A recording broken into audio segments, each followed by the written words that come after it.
Sinong manager niyo, brother? Ako po, sir. Ito. Kliyente ninyo, no?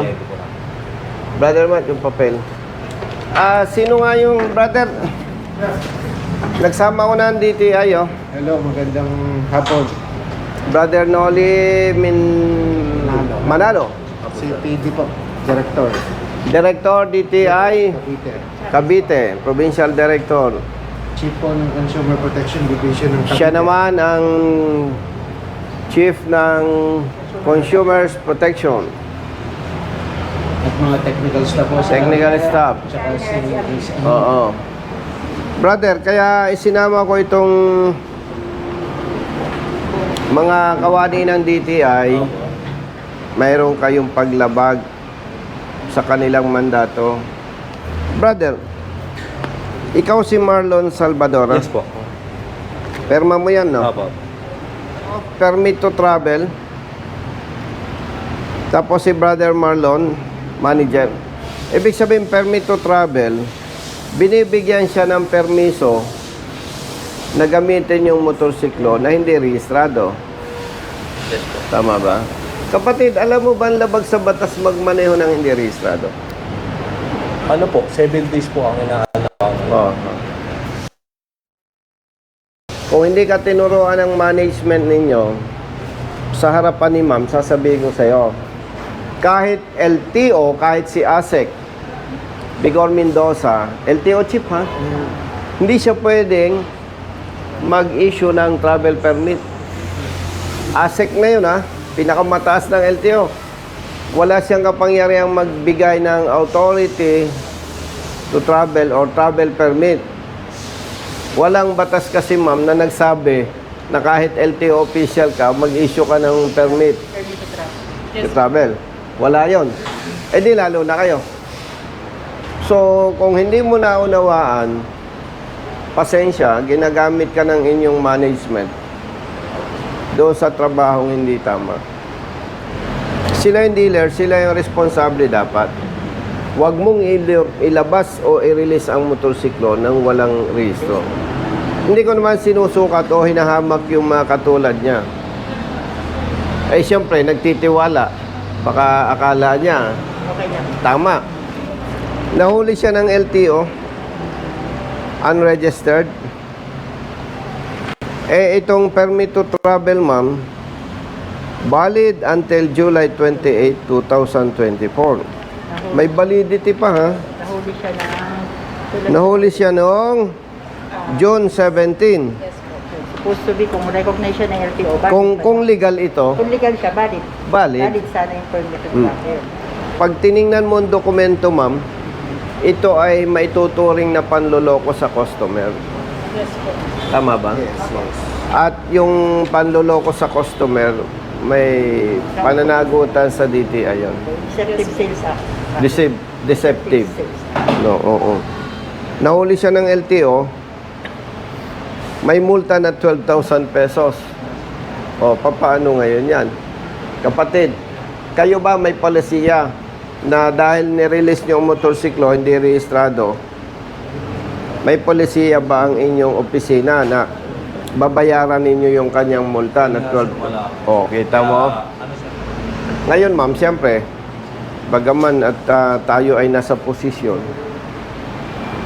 hindi naman natin siya pwedeng obligahin na bayaran mo siya ng 12,000. Hindi naman pwede. Wala sa ating posisyon yon, ano? May due process. Pero base sa pag-uusap natin, establish agad, may pagkakamali kayo sa inyong customer. Isinama ko sila para sa pag-uusap-usap pa lang natin, alam na nila may paglabag kayo. At yung kapangyarihan nila laban sa inyong paglabag ay gagamitin natin. Ano ba nga ng buhay mo? Sige. Mother po ako ng tatlo. Nag-work from home din naman po. Natanggap ka ng cheque. Nagtanggap naman po. Walang pondo. Yun lang po, ano. No? Hindi naman ito trabaho ng congressman. Yes po. Ako lang, ma'am, nung nasa pulis pa ako, pagka may problema, ugali ko yung tumulong. Yes po. nagretiro ako, brother, tumutulong pa rin ako. Hanggang ngayon, congressman na ako, andito pa rin. Kasi advocacy ito, ma'am. At sina ma'am bilang public servant, si sir, hindi naman makatanggi kasi trabaho nila. At yung nire-request naman natin, hindi personal interest. Kaya kahit busy sila, talagang nandito. Itong ebidensya, sumagot naman siya na kanya itong perma. Ito po ang pangalan at contact number ng Yes po. ng kliyente. Ito po ang resibo na siya ay nagbayad ng 12,000 sa LTO. Ito ang ticket. May mga dealer isinasangkalan ang LTO. Pero ang katotohanan niyan, kapatid, kapag kompleto ang documents mo, isinabmit mo sa LTO, Tuloy-tuloy. questionable ang LTO kapag hindi lumabas sa loob ng 7 days. Within 7 days. Mm-mm. Sa processing time po nila yan. Pero madalas ko pong nadidinig at madalas na naming napatunayan, isinasangkala ng dealers ang LTO. LTO. Ang ibang practice, iniipon. Para sabay-sabay. Sabay-sabay. Kaya nagtataas po. Ang sinasabi ng iba, sinasadya na huwag i-rehistro. Bakit? Baka after 6 months, hindi siya makabayad, hihilahin ko. Himas-himasing ko lang, brand new. Yun ang sinasabi. Wala akong legal na kapangyarihan na obligahin sila. Even DTI, wala silang kapangyarihan na sabihin, oy, bayaran mo ito. Yung management po nila. Heto, ang maganda lang nito, nagsumbong ka sa amin, papanagutin sila ng DTI na higit pa sa 10 beses Sa store kong ginawa. yung danyo sa'yo. Yes po. Yun naman din po yung Di ba? gusto ko. At yun naman pagsusumbong mo, may benepisyo rin na napagod tayo. Yes po.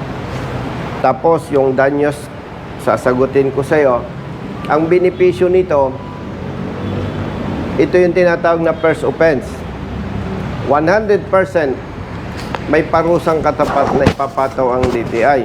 Pag inulit, mas malaki pang Aggravating po siya. yes. Kumbaga sa danyos for danyos, sisiguraduhin ko sa'yo, bagamat hindi tayo makakasingil sa kanila, Maabala. papanagutan nila. Ano pang benepisyo? Yes. Ang maganda pang benepisyo nito, yung ibang dealers na ganyan din ang ginagawa, habang hindi pa natin inaaksyonan, matutuldukan. Kasi yan. Oo. So, turn over ko ito kay ma'am. Yes po. Magme-merienda tayo. Issue ang kita ng cheque doon. Salamat. No. Nakaranas ka na matalbogan ng cheque. Halimbawa, talbog ang cheque ko. Sa palagay nyo, ma'am, kaya nitong kasuhan ng congressman? Tanong natin sa kanya. Hindi ko po alam. Ano sa kanya Di ba? Hindi, matatakot yun eh. So, brothers, tayo ay hindi magkakaaway. At sa pakikipagtulungan ng DTI, gusto lang natin itaguyod ang proteksyon ng mga consumers. Ay wag na nating pagbangga-banggain yung mahirap laban sa mahirap. Ang masarap ang buhay, yung inyong top management. Yung kapitalista. So, hindi tayo magkakaaway. Malinaw yon. O, sige ma'am. Eto na. Ganito ha. Huwag kang magbenta ng motorsiklo na walang PNP clearance, walang Certificate of Stock Report. Pag walang PNP clearance, walang CSR, kahit magpabale-balentong ka, hindi mo mariregister ang motorsiklo. So, sales invoice, PNP clearance, CSR, Certificate of Stock Report. Pag kompleto yon, isinabmit ninyo sa LTO. Lumampas ng 7 days, kayo ang magsumbong sa amin. Kakalampagin natin ang LTO kasi may polisiya ang LTO. Sa loob ng 7 days, dapat ma-release ang ORC. So sila na po yung magiging complainant sa LTO. Yes. So, ibig sabihin, hindi tayo bias na bakit sila na tinutulungan natin. Pati kayo. Pag kayo nag-submit, Tutulungan ni Kelly. tutulungan din namin kayo. Okay? By the way, for your information, ma'am, wala naman itong personal interest, public service, katulad nung dati nating practice, naka-video para magsilbing aral sa lahat. Sa empleyado ng katulad ninyo at do sa mga buyers ng motorsiklo. Sabi nung iba, ma'am, kaya ko raw binibideo, pamumuliti ka. Eh, ako po ay police pa, ginagawa ko na ito.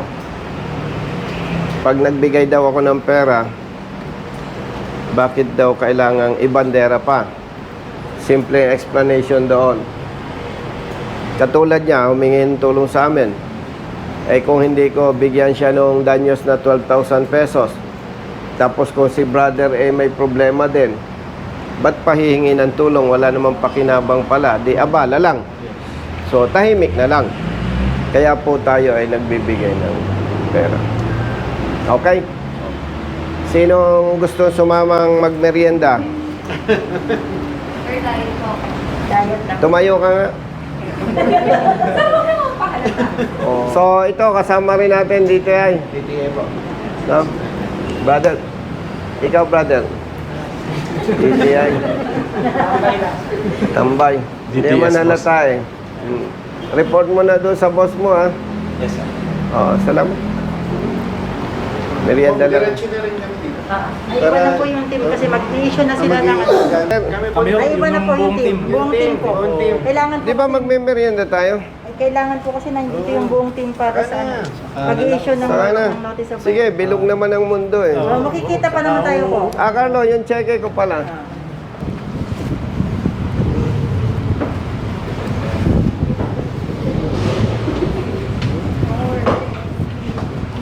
Kapatid, nagtatrabaho ka ba? Hindi. Hindi po, siya po yung mas deployed.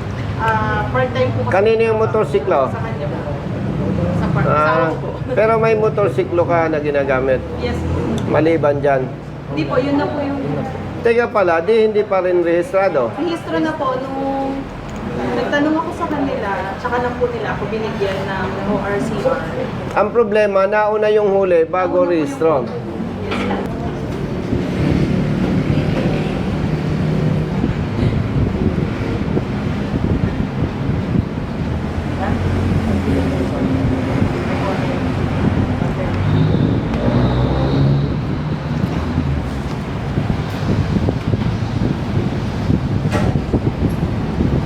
Tanggapin mo ito kasi parte ng aming advokasya yung tumulong sa katulad ninyo na napiperwisyo. Okay? Sige. Hindi ko na kayo isasama sa merienda, ha? Ayos na, ano? Di ba? Payong kapatid, ha? Huwag kang ma-open, mag-reduce ka, ha? Thank you. Oo. So, pwede ba picture? Sige, picture. Ano yung sa lisensya na kailangan ng certificate? Ay, lisensya. Plaka. Ayun. Okay maniwala din ma'am So, kasi ano lang yan? Alright, sir. tanong nyo kayo One. para mas makuha nyo yung sagot. Hi, miss. Oh, susunod. Naniniwala na ako na nagre-reduce ka. Oo nga, sir. Kasi kung hindi, mas malaki ka pa. Oh, may tanong po si ma'am regarding sa Ano po ba yung yung kailangan na daw humingi sa LTO ng certificate para sa plaka? Pag pinagawa lang daw po yung plaka. Ganito ha, mga kapatid na riders. May lumabas na parang no plate, no travel or hindi na ina-authorize ng LTO yung improvised plate. Yes. Kakausapin natin ng LTO patungkol dyan. Bakit kamo? Ang pinag-ugatan ng problema sa plaka, ahensya ng LTO.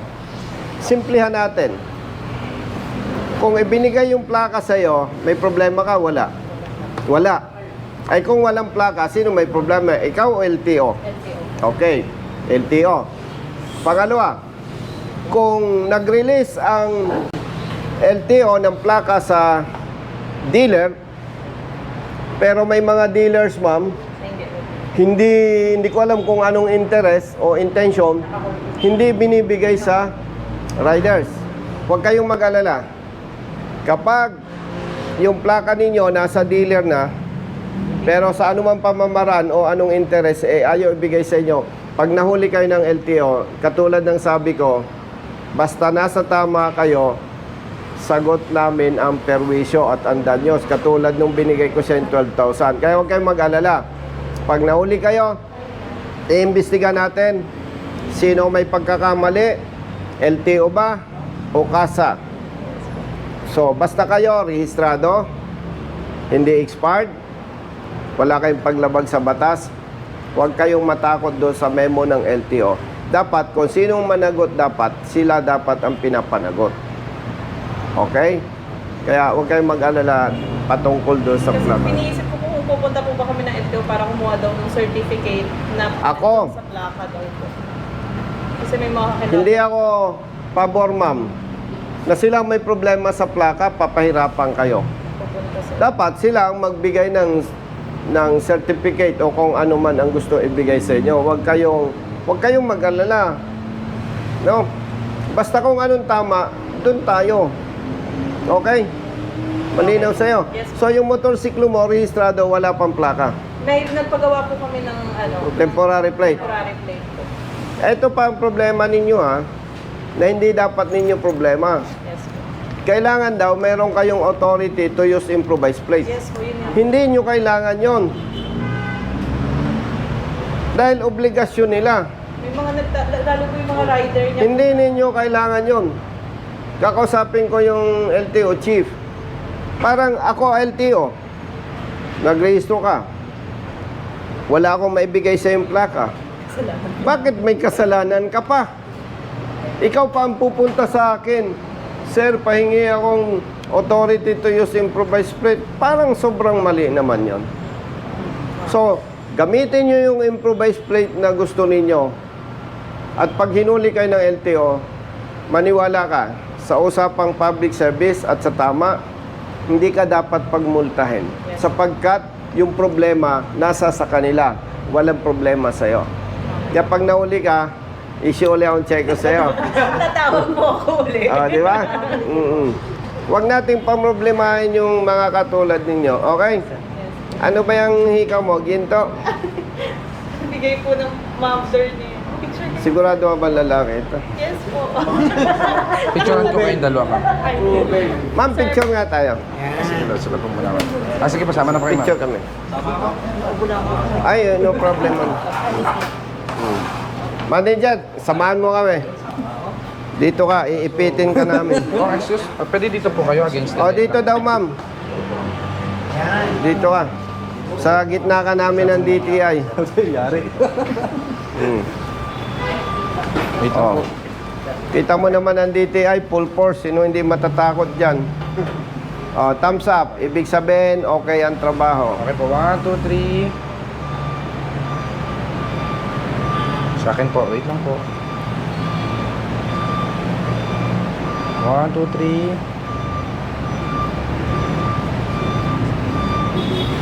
Ma'am, salamat. Pakisabi na lang kay Asek Nograles. Ha? Oo, salamat ha. And of course, sa Regional Director ng DTI.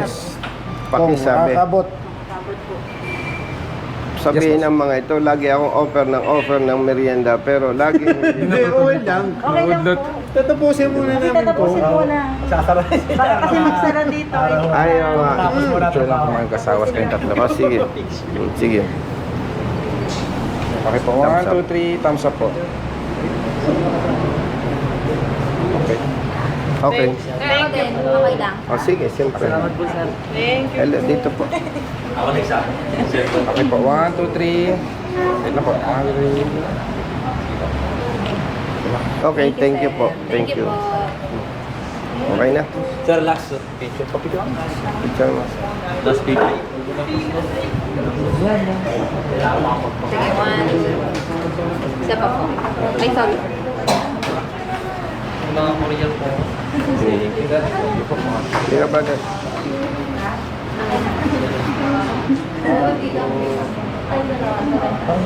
Bilisan nyo, after 4:30, may bayad na to. Ano po yan? 6, kahit po 6 years, hindi po nakapag-update. Thumbs up ka, ma'am. Alisin yung face mask nyo. Alisin yung face mask nyo. Huwag kayong maniwala sa Okay, COVID. 1, 2, 3. Halika, thumbs up tayo. Ha? Thumbs up tayo. Sir, dito tayo para nakikita yung Honda. Sige. Okay. Thumbs up. Sige po. 1. Hindi na po. 1, 2, 3. Yes, yung Ang Honda product, hindi company, ano. Yes po. Ma'am, yung Honda, hindi yun yung company name, yun ay product nila. Bisalo to so. Para sa... Okay. Thank you, sir. Ma'am, salamat. Hindi pala ako pwede magpasalamat sa inyo. Magkikita-kita pa rin tayo. At may mga sumbong pa kaming may files pa kaming mga sumbong doon.